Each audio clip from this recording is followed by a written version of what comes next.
5 choses à faire pour bien débuter en bourse. Bonjour, je suis Cédric Zongo et si c'est la première fois que vous voyez mon contenu, je suis comptable professionnel agréé de formation et mon objectif c'est de vous aider à développer l'état d'esprit et les habitudes qui vous aideront à réussir financièrement et à faire une différence. Alors, l'investissement est une étape importante dans la vie d'une personne pour justement aider à créer de la richesse pour la retraite, en vue de sa liberté financière ou en vue de différents objectifs que l'on pourrait avoir. Mais il ne faut pas confondre vitesse et précipitation lorsqu'on veut investir. Il ne faut pas voir les choses qui brillent et courir sans prendre le temps de bien poser certaines bases, de faire certaines choses.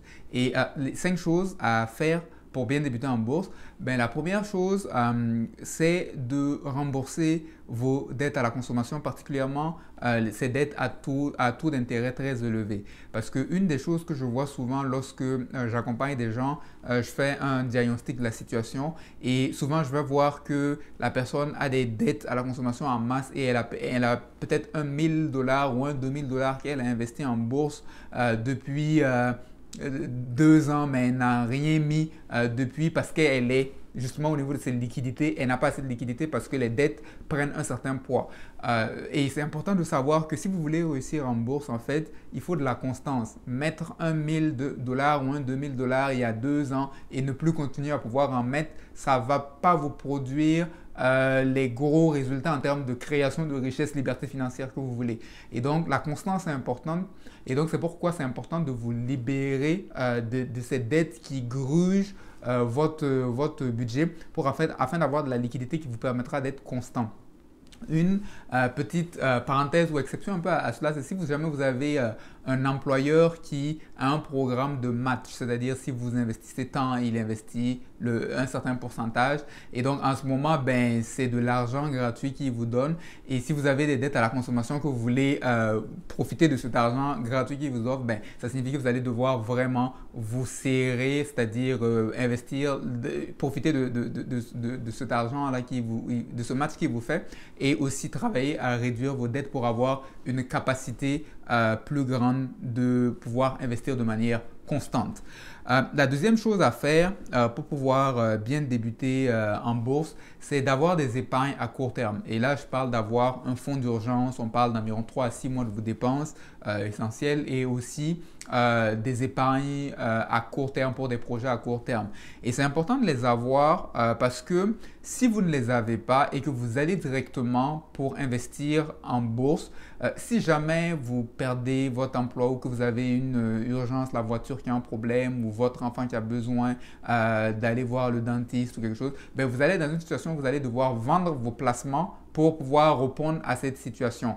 Et vous ne savez pas, peut-être que le moment où vous allez vouloir vendre vos placements, ben peut-être que ce sera dans un moment où le marché est en baisse. Et en ce moment, vous allez donc perdre de l'argent. Et avoir ces épargnes à court terme là vous protège justement contre certaines fluctuations du marché, vous donne la chance de pouvoir laisser votre argent à long terme. Parce que pour pouvoir réussir en bourse, ben, il faut être capable de laisser son argent travailler pendant plusieurs années. Et donc, c'est important d'avoir ces épargnes à court terme pour pouvoir laisser à vos investissements le soin de pouvoir travailler durablement comme il le faut.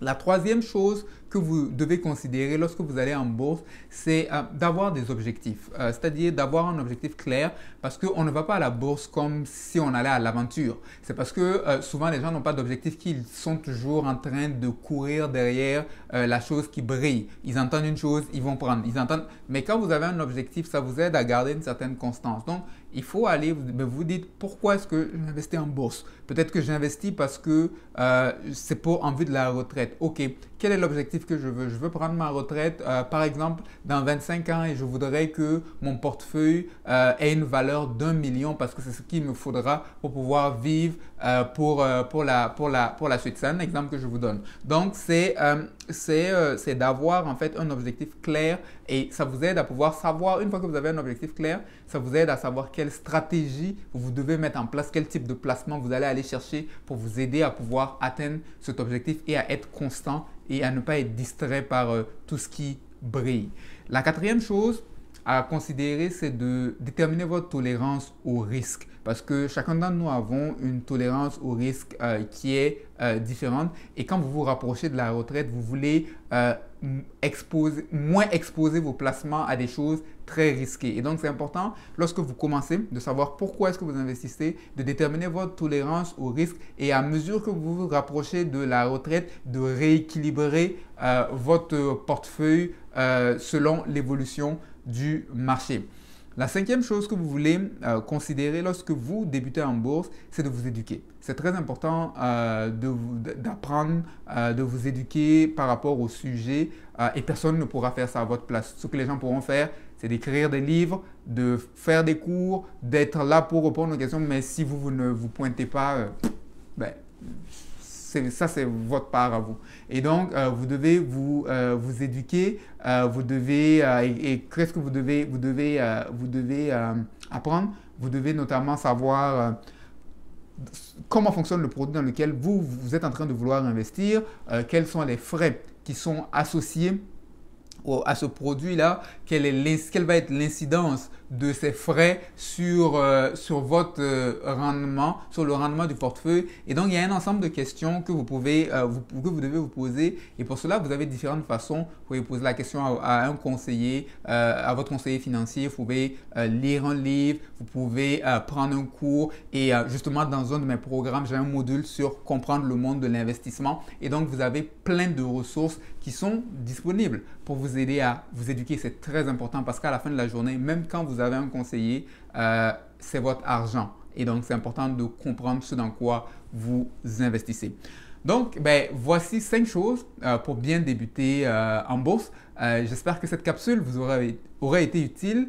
Et si vous avez besoin de plus de ressources, n'hésitez pas à vous rendre sur cedriczongo.com où vous trouverez un ensemble de ressources que je vous propose pour vous aider à réussir financièrement et à faire une différence. Sur ce, je vous souhaite une agréable journée.